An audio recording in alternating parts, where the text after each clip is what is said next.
లోకానికి మనుషుల స్వభావంలో నూతనత్వాన్ని తేవటానికి 2000 సంవత్సరాల క్రితం ఒక మహానుభావుడు ఈ భూమి మీదకి వచ్చాడు. అంటే స్వభావాన్ని మార్చడానికి వచ్చాడు యేసుప్రభు వారు. మనుషుల క్యారెక్టర్ని చేంజ్ చేయడానికి వచ్చాడు ఆయన.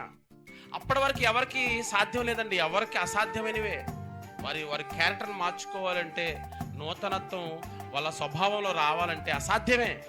కానీ దేవునికి అసాధ్యమైనది ఏది లేదు.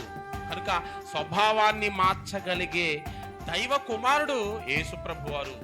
మనుషుల యొక్క లక్షణాలను మార్చగలిగే సామర్థ్యం కలిగిన వాడు, అంత గొప్ప శక్తి కలిగిన వాడు, వాక్కు కలిగిన వాడు యేసుప్రభు వారు. ఎవడైనను క్రీస్తునందున్న ఎడల వాడు నూతనంగా పుట్టినవాడు. వాడి స్వభావం నూతనంగా ఉంటుంది, వాడి మాటలు నూతనంగా ఉంటాయి, వాడి చేసే పనులు నూతనంగా ఉంటాయి, వాడి ప్రవర్తన నూతనంగా ఉంటుంది. అది ఎవరి వల్ల సాధ్యమైంది అంటున్నాడంటే యేసుప్రభు వారి వల్లనే సాధ్యమైందని పౌలు గారు చెప్తున్నాడు.